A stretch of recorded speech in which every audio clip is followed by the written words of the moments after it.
Richard Albon, Assistant Director of Public Safety Strategy in the Governor's Office of Crime Prevention and Policy. Jeff Beeson, the Executive Director of Washington, Baltimore High Intensity Drug Trafficking Area, also known as HIDTA. Today, we are gathered here to announce a takedown of 4 separate criminal organizations operating across Southwest Baltimore, resulting directly from the city's group violence reduction strategy, investigation efforts, and Operation Tornado Alley. In a moment, I'll turn it over to the Governor, the State's Attorney, and U.S. Attorney, and our wonderful federal law enforcement partners and allow them to go into the details of this case. But first, I want to take a moment to thank them and their teams for their work and speak about the importance of the continued work of GVRS. I want to thank the State's Attorney, the U.S. Attorney, the Governor, GOCCPP, the federal partners at ATF, DEA, and BPD's Group Violence Unit. Thank you very much, everybody, for the work. Anne Arundel County Police, Baltimore County Police, and our team at Muncie for doing the investigative and enforcement work necessary to make these violent organizations come to this point. All of the partners you see before you represent the level of intense and close collaboration required to remove violent social networks involving over 30 individuals responsible for drug trafficking, possessing illegal firearms, and driving violence in our communities off of the streets. This is what GVRS's accountability component looks like, working together, sharing intelligence, embedding prosecutors into law enforcement investigation, and leveraging our collective resources to hold those who violate the strategy's mandate to put down the guns and make decisions to perpetuate harm and violence in our communities accountable. Both the enforcement and the intervention components are equally important. We want Baltimoreans to remain safe, alive, and free. And at every available opportunity, we provide pathways for those at the highest risk of being involved in violence to step away from the life. But again, we will not tolerate violence or behaviors that lend themselves to future violence like drug trafficking and carrying illegal guns.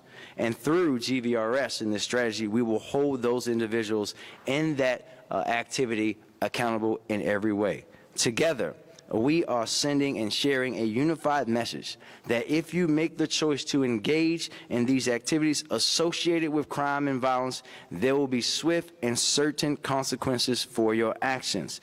This collaboration is a huge part of why we've been able to drive down violence in Baltimore. As of this morning, as you know, homicides are down 23% and non-fatal shootings are down 34% this calendar year. That is on top of last year's historic 20% reduction in homicides. We're doubling down on the approaches which have clearly been proven to work. That's why you see representatives from every level of government involved in this work represented here today. I again want to thank all of our partners who have joined us here today, as well as our community-based organizations who are critical in the work to intervene with those at risk and being involved in violence for their shared commitment to making Baltimore a safer place. Through GVRS and beyond, we are demonstrating what effective coordination looks like around public safety. We are seeing the fruits of our labor, but there is so much more work that remains to do, and we must recommit ourselves to continuing this progress in this way of true partnership through 2025 and beyond. And I'd also like to take a moment to thank all of our detectives, everyone who's on the front line doing this work every day.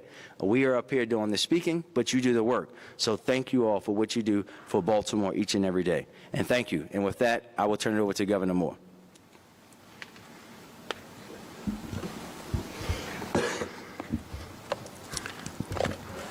Thank you so much, and good afternoon.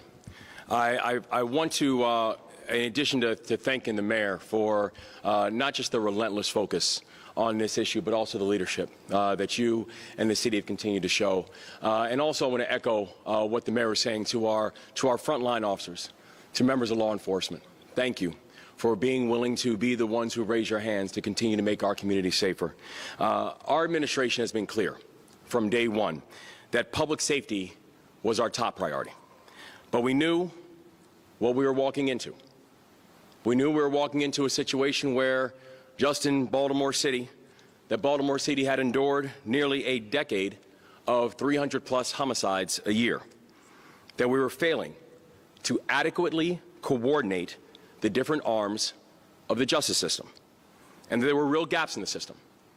Gaps like, for example, in the Maryland Coordination and Analysis Center, the governor's main tool that you have for intelligence, not just collection but also sharing, that all jurisdictions were involved in MCAC, with the exception of Baltimore City. So in our first year, we decided to roll out an all-of-the-above approach to public safety. And we said we were not going to pick and choose which jurisdictions in local and state and federal levels were going to have a seat at the table, and we weren't going to settle for a status quo. And we would actively work with all of our partners and stakeholders to improve communication and also improve coordination. And we said that we provide the members of law enforcement with the resources that they need in order to get the job done and also to stay safe. And so we delivered record funding support for local law enforcement. We delivered record funding support for the Maryland Coordination and Analysis Center. And Maryland is proudly one of the only states in the country that provides direct support to the Office of the U.S. Attorney, so they have the dedicated resources that they need as well. So in Maryland, we've chosen to work together. And I believe that today is a testament to the results that we can deliver when we make the active choice to move in partnership. In front of you, you see guns and contraband from 3 different drug busts of a crime ring that touched nearly every jurisdiction in the state of Maryland. The actions that we've taken make Maryland safer, from Western Mountains to the Eastern Shore and Baltimore City and everywhere in between. And we could not have done this work without the people to my left and my right and in front of me. So I want to thank everyone who was a part of the Maryland Criminal Intelligence Network, because they were the tip of the spear of this operation. I want to thank all of our federal partners and the remarkable work our federal partners are doing, to include U.S. Attorney Eric Barron, Congressman Quaisi of Alcohol, Tobacco, Firearms, and Explosives. I want to thank our partners in the City of Baltimore, Mayor Scott, Commissioner Worley, State's Attorney Ivan Bates. And I want to thank our state leaders who have stepped up as well, the Maryland State Police, the Maryland Department of Public Safety and Correctional Services. Because together, we are writing a new chapter in this story of public safety. We're in our first year. Despite watching the track record we saw before, in our first year, we broke the back of 300-plus homicides every year in Baltimore City. And in our second year, we are on track now, working in partnership, to break the back of 200 homicides in Baltimore City. Baltimore City is seeing one of the most precipitous drops in violent crime of any city in the country right now. And it doesn't happen by accident. It happens because we're moving together and we're moving in partnership. And while we're very clear, this work is not over. And I want to be very clear to everybody who wishes to do harm to people in this state, that this collaboration, this partnership, it will not stop, and your day is coming. We will continue to stay coordinated. We'll continue to stay vigilant. We'll continue to work in partnership with the people in this room and with the people in our communities. And with that, I am proud to introduce a true friend and partner in this work, Baltimorean and Congressman Quaisi Mfume.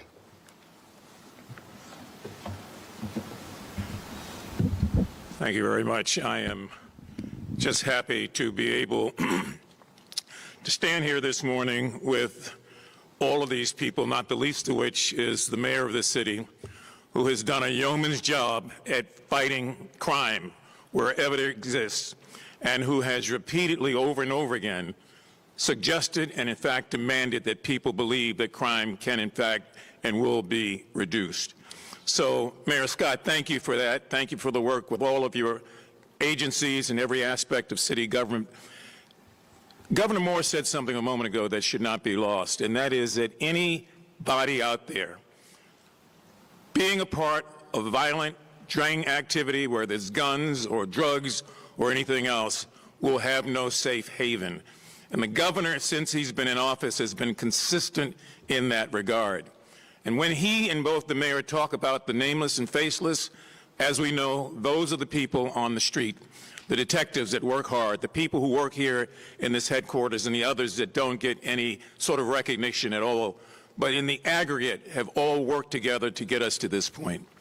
I would be remiss if I did not mention the work of our state's attorney, Ivan Bates.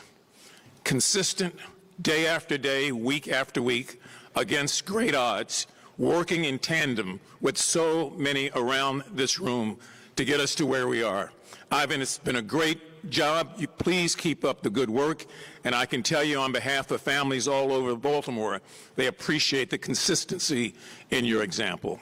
And part of that consistency has been his dedication, willingness, and commitment to work with our U.S. Attorney, Eric Barron, who has singularly fought over and over again at levels of government that we don't see and we don't know, to make sure that efforts like this take place, to make sure that they're coordinated, to make sure that the Office of the U.S. Attorney is doing everything it can to get us to where we ought to be. Those things are important to say today, just because this is the record and we want to be on the record. And being on the record, thank you, Mr. Forget, for the work at DEA. Thank you, Ms. Cosby, for the work at ATF. Thank you to our friends at the FBI and all of those on the street. One final thing I just want to emphasize here. Families have been devastated by this level of organized crime. The organizations that are being taken down today, if left unchecked, would have engaged in more murders and more drugs and more disarray in this city. We can't stress enough to the families who are not here, who've buried loved ones. You've had to sit at a table where someone no longer sits in your family again. You had a son or daughter in the wrong place at the wrong time. We feel your hurt, we feel your pain. And as it gets closer and closer to the holidays, understand that efforts like this are to prevent other families from having to suffer through the tragedy that you've suffered, endured so long. So I just cannot say enough about how great it is to make sure that our federal partners, all of us on the congressional level, and we work as a team both on the House and Senate side, continue to fight for funding for federal agencies to be able to be a part of something like this. And so allow me to bring forward our state's attorney, who has been singularly unique in his desire to make sure that every day and in every way things like this take place, and that all you see before us are the things that could have been on the streets of Baltimore. And the money that was received and the fentanyl and all the other drugs are drugs that will not get to young people. So please welcome our state's attorney, the quarterback, Ivan Bates. Thank you. Thank you, Congressman Afumi, for that kind introduction and your continued support, not only through your office, but through your significant service in Congress to all of us in Baltimore. Dismantling 4 criminal organizations and holding 40 individuals accountable for alleged acts of criminal activity that perpetrated violence in our city would not be possible without every leader and organization that you see present today. I want to acknowledge and thank all of our partners for their outstanding work, but I want to especially talk about a couple of individuals. First, I want to start with 2 of my amazing prosecutors who are up here. First of us, the MIU Deputy Chief ASA Laura Ruppersberger, as well as ASA Megan Green. Without the hard work of these young ladies who worked hour after hour for the past 6, 7, 8 months, writing more warrants, looking at every single thing, that we would not be here. I also want to take the time to thank their chief, Sam Mildesberg, as well as my deputy, Tom Donnelly. But I really want to also take the opportunity to thank to these young men sitting in front of me. These are officers you wouldn't see.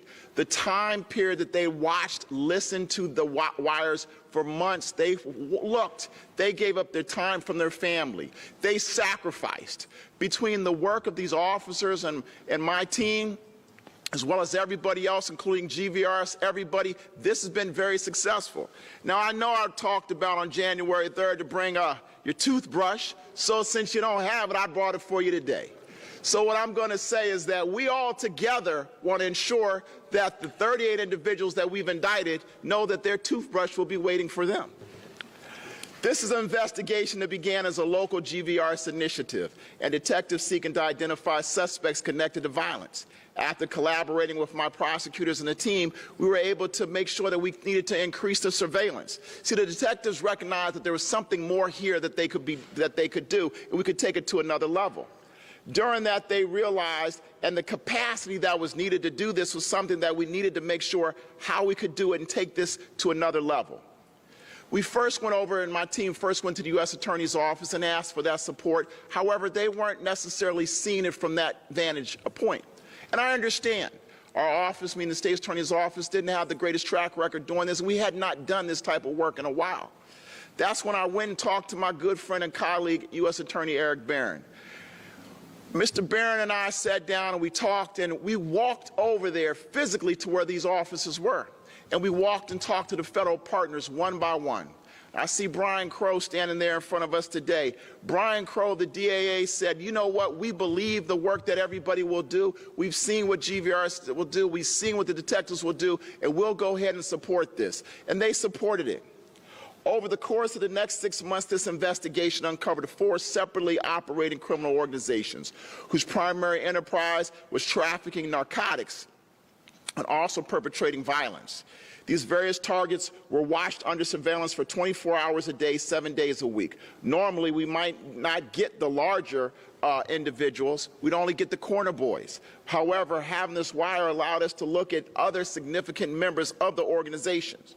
We followed multiple targets, obtaining evidence to support wiretaps for every criminal enterprise that was identified, and we were able to connect how each of them was related to one another. We identified targets who planned to impact violence on a mass level.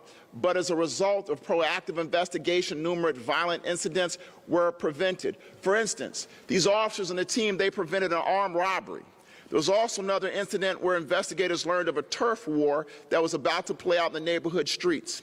This would have been the same thing we were afraid of, seeing the same thing that happened in Brooklyn, happening here on the streets of Baltimore. These officers were able to step in and stop those individuals before this ever happened. So the residents and the citizens of Baltimore City didn't have to understand another incident of senseless violence. We also were able to realize that one of the potential defendants had a hit on them, and they were able to go ahead and save that individual's life without them even realizing what was about to happen to them.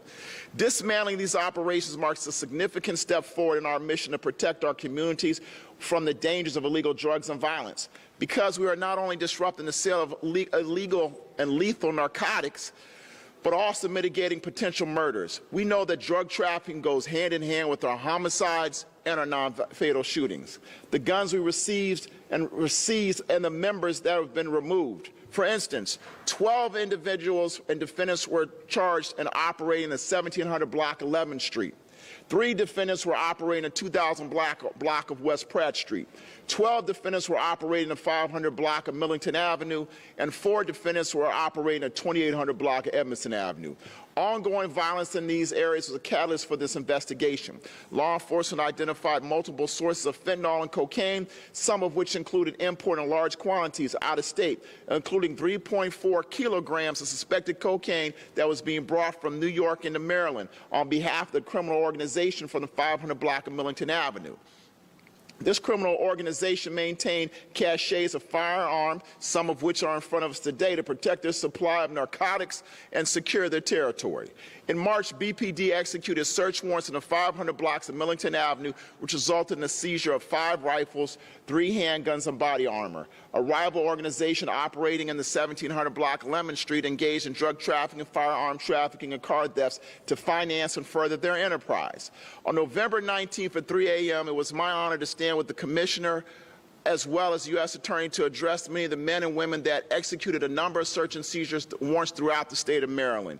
It was cold, it was dark, they were there and they knocked on doors. They did their job, and not one incident happened from the professionalism of the Baltimore City Police Department and some of these other organizations where the DEA, the ATF, FBI, the Maryland State Police, the Baltimore County Police Department, the Howard County Police Department, the Harford County Police Department, the Baltimore City Fire Department, and the Baltimore City Health Department and Animal Control, as well as the members of GVRS, some of which I've seen here today. I want to say thank you for your professionalism when we work together. In total, law enforcement recovered just that day 525 grams of suspected heroin fentanyl mixture, approximately 340 grams of suspected cocaine, 6 firearms varying caliber, and $9,701 believed to be proceeds of sale of narcotics. Just to be explicitly clear, this investigation is ongoing. We are looking to see if any of these suspects are tied in the past to additional acts of violence in our city or our state. I hope that the gravity of today's announcement is evident to everyone. What this collaboration has done not only restores some measure of peace and safety to the citizens and residents of Southwest and Western Baltimore City, but also delivers a devastating blow to the I-95 drug corridor in terms of drug trade. My office is committed to continuing to upend the lives of individuals who think Baltimore is a safe place for them to traffic guns, drugs, and participate in violence in our community. We are coming after these individuals who think that they can do that. And with the stellar team of law enforcement that you see right here with us on the state and federal side, we are clearly letting you know that we are confident in what we're able to do. Thank you, and right now I will turn this over to my colleague and partner, Eric Barron, and once again I must say truly thank you to him, because we would never have been able to have this wire without our U.S. Attorney stepping in and asking on his behalf and believing in both GVRS, the Baltimore City Police Department, and the State's Attorney's Office to say we can do this together. Once again, my friend and colleague, Eric Barron.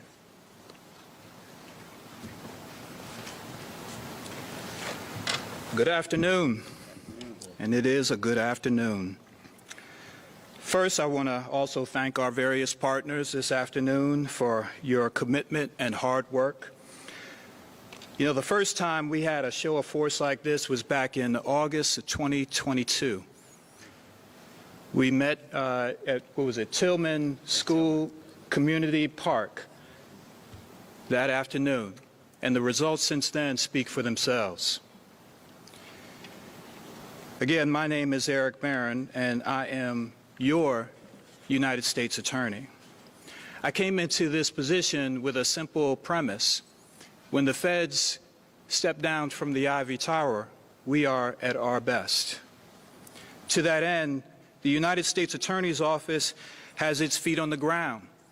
We're getting our nails dirty, and we're taking a down-to-earth approach to leadership.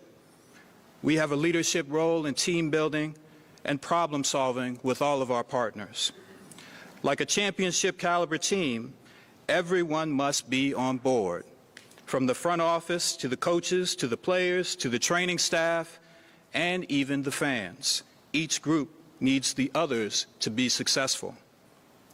Operation Tornado Alley is just the latest example of the impactful work that the city state's attorney's office and the Baltimore Police Department can accomplish when the feds take a leadership role and provide the teamwork, the tools, and the resources that they need.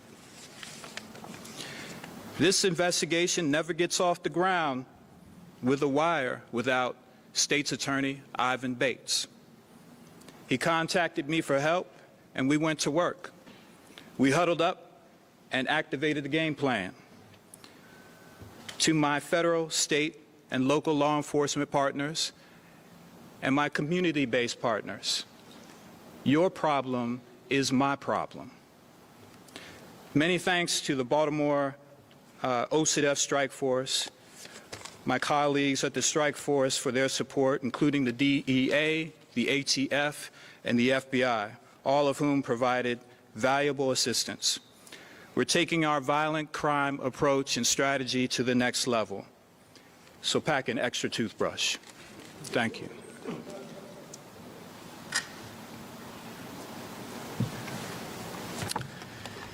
Good afternoon. I'm Jared Forget from the Drug Enforcement Administration, and good afternoon. The threat to U.S. national security posed by illicit drugs extends beyond traditional challenges and directly impacts the safety and health of communities spanning the country, including neighborhoods here in the city of Baltimore. We are battling an unprecedented drug poisoning epidemic that has claimed thousands of American lives, and I'm talking about the fentanyl crisis. In fact, 2/3 of the reported drug poisoning fatalities are linked to synthetic drugs, such as methamphetamine and fentanyl, and are primarily manufactured by two drug trafficking organizations, the Sinaloa and Jalisco cartels in Mexico. To maximize profit, criminal networks use a multi-drug approach by lacing their products, like cocaine, meth, and heroin, with fentanyl, which is cheap to produce, lucrative for the criminal networks, and extremely dangerous for the American public. During the course of this nearly year-long investigation, law enforcement recovered over 7 kilograms of cocaine, 3 kilograms of fentanyl heroin mixture, 110 pounds of cannabis, and nearly $400,000 in cash, believed to be derived from the sale of narcotics. The individuals charged in this operation employed violence and intimidation as tactics to advance their drug trafficking activities across the city of Baltimore and beyond. Their actions not only endangered the lives of countless residents, but also contributed to destabilization of communities already grappling with numerous challenges. Echoing the words of my colleagues, collectively, we work tirelessly to safeguard the American public by carrying out daily investigations such as Operation Tornado Alley. The efforts outlined today, encompassing data mining and analytics, tactical operations, and prosecutorial efforts, illustrate our collective commitment to systematically dismantling street gangs and their criminal networks that contribute to drug poisonings and violent crime in our communities. I'm privileged to work with an exceptional group of men and women devoted to keeping our communities safe. Together, we are sending a powerful and direct message to drug trafficking organizations, their leaders, and those who enable their illegal activities that we will not tolerate these actions, and we are committed to relentlessly pursuing justice against them. Now I'd like to pass the mic to ATF SAC Tony Crosby.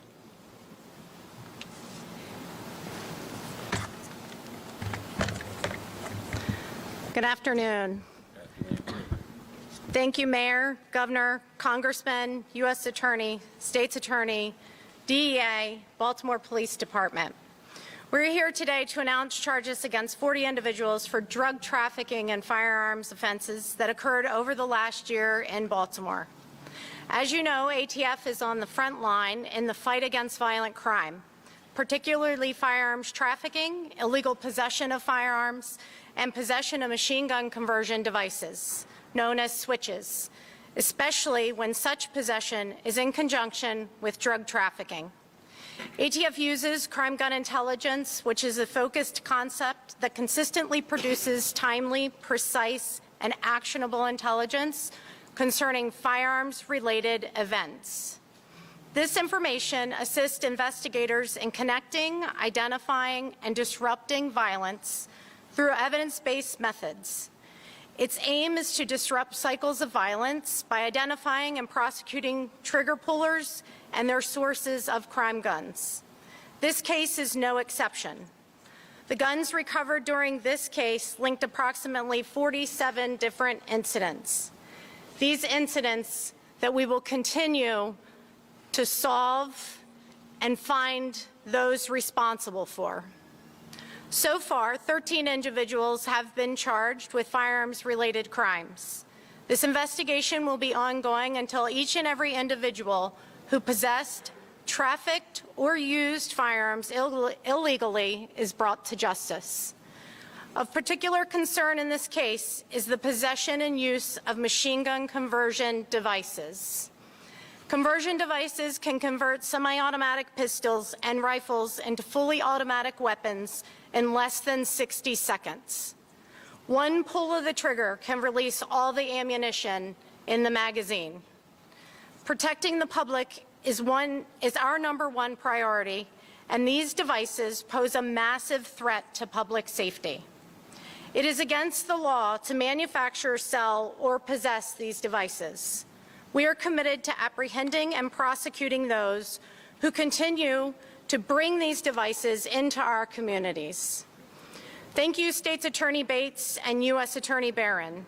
Your relentless commitment to ensure that these cases are prosecuted to the fullest extent of the law in order to keep our communities safe from gun violence. I will now turn the podium over to Stephanie Mavronis, Director of Mayor's Office of Neighborhood Safety and Engagement. Thank you. Thank you, Special Agent in Charge Crosby. GVRS is a core component of Baltimore's, here, let me fix this. Apologies all, I'm short up at the podium. I think it's just falling over. Yeah, I got you. Okay. There you go. Thank you. GVRS is a core component of Baltimore's targeted violence intervention approach, one that focuses on accountability and strong partnerships with law enforcement, as you've heard here today. Monty plays a role in the group violence reduction strategy as a coordinator, participating in the weekly violence review, facilitating coordination meetings with our service providers, and helping manage the partnership that includes BPD, the state's attorney's office, and a whole host of community-based partners. We also serve as an interagency accountability partner, participating in the data tracking and accountability associated with the strategy. We want to make sure that we are maintaining fidelity of this strategy while also being able to pivot to meet needs where needed. The mayor has always been clear that we'll be guided by the data. And as the mayor and the other partners here today mentioned, this strategy is fundamentally about coordination and collaboration. Again, I want to thank State's Attorney Bates, U.S. Attorney Barron, the ATF, DEA, BPD, and our other law enforcement partners for ensuring the strategy's accountability component is effective. GVRS is ultimately an intervention strategy. People get on the radar of GVRS because they're identified as the most likely to be at the center of gun violence. We don't want to just deploy enforcement after a shooting has taken place. We know the connection between the drug trade, carrying illegal firearms, and violent crime. There have to be real, legitimate consequences for those who perpetuate harm in our communities. We'll continue to work hand in hand with our partners to build safer communities across Baltimore, and we know this approach is working, and we remain committed to the strategy in collaboration with these partners here today. This strategy relies on a balance of accountability and opportunity through service providers where appropriate. As of November 18th, since GVRS has launched in January of 2022, we've conducted approximately 500 direct communications where our team and community moral voice partners share the strategy's mandate to put down the guns and step away from the life and take us up on our offer of services.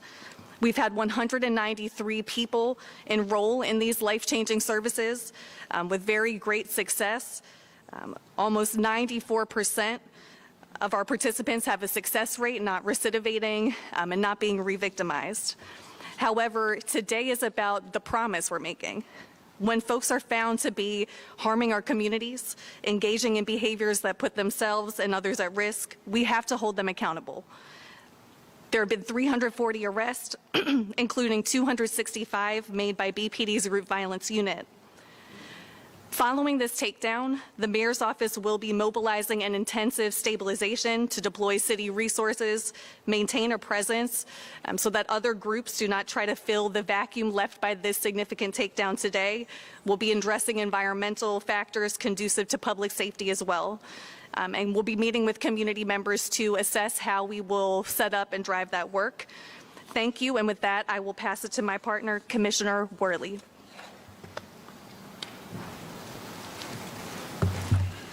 Good afternoon, everyone. Thank you, Stephanie. I just want to thank all of our federal, state, and local partners. Without them, we wouldn't be here with this magnitude of an investigation. But all investigations have a starting point, and that was with our group violence unit. They started this as an investigation into a violent gang that was wreaking havoc in the Tri-District area. It quickly grew to where this involved all of our state, federal, and local partners, but it also involved all of our DAT teams, our patrol officers, our crime lab. None of this stuff gets processed without the crime lab and all the analysts that it took. So it was truly a team effort, and I'm incredibly proud of all of them, led by Lieutenant Colonel Velty and Captain Latanzi of the Group Violence Unit. It's part of the group violence reduction strategy that is working to drive down violence in the city. The amount of guns and drugs that you've seen seized here is just from 4 groups, and there are multiples violating the law around the city. The individuals involved in this investigation range from the age of 16 to 61. They've been arrested more than 220 times, and 12 of them are repeat offenders. Luckily, we've got almost all of them off the street. 15 of them are still at large. So if you have any information, please call 1-866-7-LOCK-UP. But one of the big components of this that I don't think we've mentioned so far is the community that gives us tips, that allows us to do these investigations, that we can continue to build on when we get a roadblock. They're helping with these investigations. So the community plays a huge part. So for this, I thank you, all those watching. Thank you for your cooperation. Our men and women could not be able to do it. We wouldn't be here without the cooperation of the community. Now we will turn it over for questions.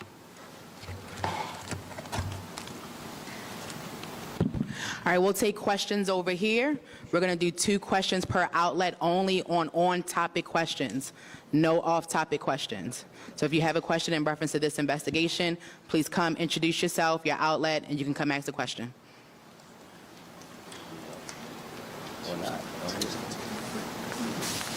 Good morning. I'm Stefan Dingle with WJZ. You guys talked about how it took this effort to come together. It took Mr. Bates going to talk to Mr. Barron. Is this set a precedent moving forward of how to tackle other parts of the city where this is a problem? Good question. You know, we do this continuously, talk all the time. You know, one of the things that people don't realize, we receive funding and money from the governor with GOCAP, but there's only so much we can do. You know, one of the things also is we had to build out our office. You know, my prosecutors, you see, they were in other agencies that came back. So you have to have that level of expertise. And so then understanding that, then you also have to have the relationships to be able to go on the federal side. You know, I've been pretty blessed. I'm on HIDA's board, actually on the chair. So then you talk about Jeff Beeson, so we're able to work with Jeff. And so then you also have to understand the relationship with the Congressman Fumi, because you understand what Congress can do and try to fund what organization, so OSADEF would have the money. So it's all of us working together, constantly talking. You know, we sit and meet with BPD's executive team to have these types of discussions. My MIU team works very closely with the GVRU officers. So it's constantly talking. I think what we were able to bring is that connection that was missing somewhat from the state and from the federal. And I, in my position as the state's attorney for Baltimore City, also the relationship without a doubt with the U.S. attorney and understanding that process. But for us, yes, we want to continue. Our hope is to definitely continue these types of investigations. And not even our hope, we will be continuing it.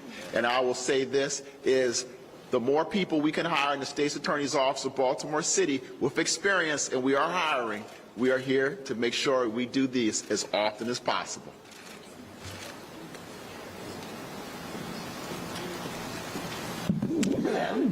Mr. State's Attorney, Mackenzie Frost from Fox 45. Just so for clarity's sake, I know that this all stemmed from a GVRS investigation, but was all of this a GVRS takedown specifically? I wouldn't describe it as, I would say it was a state and federal takedown, where you definitely had the state organizations, this state's attorney's office, as well as the Baltimore City Police Department, but you also have ATF, DEA, FBI. They're not part of GVRS. That's why I would say you have the state and federal takedown, but without a doubt, I think it's the hard work of the men and women, GVRS, as well as the officers that you see sitting here in front that did the initial groundwork, but it was a state and federal takedown on a larger scale than I think we've probably seen in I don't know how long in terms of Baltimore City. And then I have a question for the police commissioner, if I can. Does BPD have the resources working with GVRS to complete a takedown at this level? And without the wiretap, what would the investigation have led to? Obviously we don't. That's why we have all these other people here. With the way it started is our GVU unit were investigating one drug trafficking organization in the Tri-District area. The more wires they got signed on from the state's attorney grew bigger and bigger, and they reached out for help from the federal government. They provided the overtime and some resources, but it was those officers all working together on the ground to build this, and it just kept getting bigger And that's what you see here. Not only the raids that we did last week at 4 in the morning, which we hit 15 houses at 4 in the morning, but all during the wire, they were picking things up that we had to take criminals off the street because they were going to do violence to someone else. So that's why I said they coordinated with our officers that are out in the street and patrol, our DAT teams, our detective units, all of them. We even had to call in our crime lab to analyze a gun one night overnight to see if we could get something to take someone else off the street. So it was truly a collaborative effort for everyone.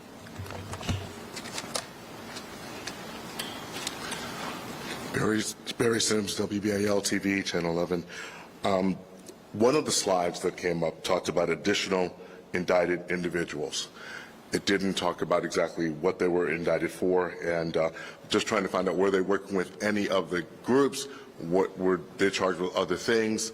If anyone can, they just said additional indicted individuals. It's in the press. Okay. All right. You know, we indicted a number of individuals for a number of things, anywhere from violent crimes to firearm to drugs to, you know, within the organization, gun possession, handgun drug trafficking, and then drug possessions as well. Anywhere from smaller amounts to see some weight counts. And if I'm not mistaken, I think the U.S. Attorney's Office indicted 2 have been taken federally as well. And so, you know, what I also will say is we will keep going. Do not think that this is the end in terms of the potential charges in this case. We will continue to gather information, and the more information we gather, the more individuals will continue to be indicted with additional charges. And I guess for the Commissioner, please. The 4 locations that were mentioned, Pratt Street, Lemon Street, Emerson Avenue, and Millington Avenue, these were long-time or long-term areas where there had been a lot of violent crime and also drugs, correct? Yes, it used to be called the Tri-District area because it intersected the Southwest, the Southern, and the Western, but now the Southwest gets to take it all. So it's now just in the Southwest, one of the drug areas. And my question is, have you or the mayor had a chance to talk to any of the people who live in those areas since the takedown, and what are they saying now? We haven't had much of a chance because we didn't want to spoil what we were putting out here today. But there will be they will see a big impact because the hard part is over now. Now the harder part starts by keeping those areas drug-free, and that's where the group violence reduction strategy comes in, along with our federal, state, and local partners to offer all the services that are needed to those people who haven't been indicted and who haven't been affected by this, other than disrupt their neighborhood, now to give them their neighborhood back and keep it. And I just wanted to follow up on that. That was my next question. I believe Stephanie Mavronis talked about how the group plans to go in to keep these places where they are now in the celebration of this day. What does that look like in more tangible terms for residents who, as we know in the culture of no snitching and being quiet, how do we continue to incentivize them and also keep the criminals out of the way? Well, I think that, thank you for the question. I think that this isn't, first we say we're not celebrating. We're recognizing progress and understanding that we have a lot more work to do, Stefan. But when you think about a neighborhood like this, and you grew up here, so you experienced, I know where you grew up. When you come in historically, when one of these would happen, the first people to come after would be the people replacing them, the next drug organization, right? And what we all working together is to make sure that that doesn't happen. So getting everybody, and there's no cookie cutter, right? You're talking about going out, and Monsi and their team going out talking to individual residents, everyone in that neighborhood that they can literally have talked to them and seeing what they need. For some people, it might need some job training. Someone might need to go back to school to get their GED. Someone might be suffering from substance abuse, and they might need services on that. Whatever they need is what we're going to try to provide to make sure that there's not a backflow or in the power vacuum. Thank you. Elizabeth Worthington from WMAR. This is probably for the state's attorney. Can you just give us a little bit more color for the wiretap process, how it worked, and all the hours and manpower that was involved with that? Well, there are about 155 separate warrants or motions or affidavits that were written. I think my prosecutors probably have carpal tunnel syndrome, as well as many of the officers. So what happens is the officers go ahead and they develop the probable cause. They were doing that over months. They make an arrest, and from there they do the groundwork, the hard work. You sit down with our prosecutors. Our prosecutors sit down and talk about who are the individuals, do we have the probable cause. In developing the probable cause, they also look and put things from a historical perspective, as well as what's going on within that community, but also looking at the day-to-day operations of that organization. Once we had that there, we then decided, and they pitched it to me to say, hey, we'd like to try to have a wire. At that moment in time, I sat down, I looked at everything. They went back and added a couple things here, a couple things there. Then we sat down, they applied to say, hey, we'd like to try to have a wire. Other individuals on the federal side first said no, because I think, and I already told you what my process is with that. However, the bigger thing was that eventually when they said no, we sat down and reached out to the U.S. Attorney, Eric Barron. When we reached out to the U.S. Attorney, Eric Barron, I sat down, gave him an email kind of detailing everything, and then we reached out, and him and I walked over together to where a number of these federal agencies are. We sat down, and he did the talking, I did the listening, and he talked to his federal partners. And talking to the federal partners, they believed this was something that we could do and we could happen. At that moment in time, we maneuvered, did what we needed to do. We filed our affidavit with the court. When you file the affidavit with the court, it is given to a judge.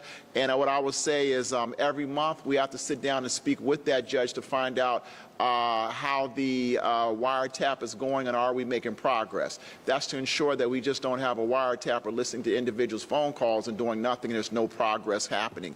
And this happened on for the next 6 months. Didn't matter if people were on vacation, if they were getting married, on their honeymoons, 24 hours a day, 7 days a week, it happened. 6 separate lines. The amount of dedication, because it's not just the wire, they also have to look at all the text messages, all the phone calls, but the officers are also going to have boots on the ground to make sure their eyes are seeing is what's happening, what they're saying. But they're also finding out individuals, for instance, there's going to be a hit on an individual who you particularly think you're going to potentially arrest. So you got to find a reason to get that person off the streets to save their life, but to do it in a way that makes sense, and so without going on ahead and hurting the investigation. I cannot say enough about how impressed I have been with the officers sitting before us today, as well as my team. They did a phenomenal job, and to work collaboratively in the partnership. We never could have done this if we did not work together. Working together is the only reason you see the weapons. I think it was almost 65 weapons. 10, 12 kilos of different amounts, $300,000, almost $400,000 in cash. And so, you know, now for us, the prosecutors, the hard work begins. Our prosecutors all of a sudden went from having 0 cases, because they were new hire, to 38 brand new cases for trial. So, and they will continue to grow. And that's kind of how the wire came about, what happened, and what we have to do every single month. But once again, it was truly an honor, and I learned so much from this experience. Thank you. The 15 people who are still at large, is there any concern that they're now aware that you're looking for them? Oh, they knew the night that they kicked the doors in at 4 o'clock in the morning, they knew what was up. And so, you know, I think that's fine, but it's one of them. We have a whole army of us. And so the same way we collaboratively work together, we collaboratively will find them. And you know what? If their relatives want to go ahead and hold on to them, we can go ahead and charge them with obstruction of justice too, and they can come on and join the party as well. So that's not what we want to do. We'd rather have these individuals turn themselves in. You will be entitled to your day of court, but we will be prepared to hold you accountable. And if we need to charge you for additional charges because you want to go ahead and not listen and you think you want to do what you want to do, the day is over. We're going to hold you accountable. We want you to turn yourself in peacefully so we can go ahead and start the process. Welcome to do it now. Yes.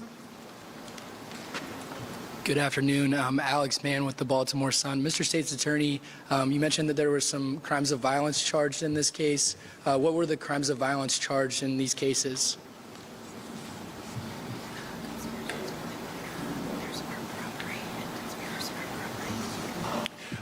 As of now, and we still have some additional investigation, but as of now, it's a conspiracy to commit murder, armed robbery, and a conspiracy attempt to commit armed robbery. Those are the 3 that we have now. But let's just say we're moving the right direction on others. It just takes time to sit down and put all the pieces together. And that's what we'll be doing. And then just one question for Special Agent in Charge Crosby. You mentioned that the weapons that were recovered in connection to this investigation were linked to 47 incidents.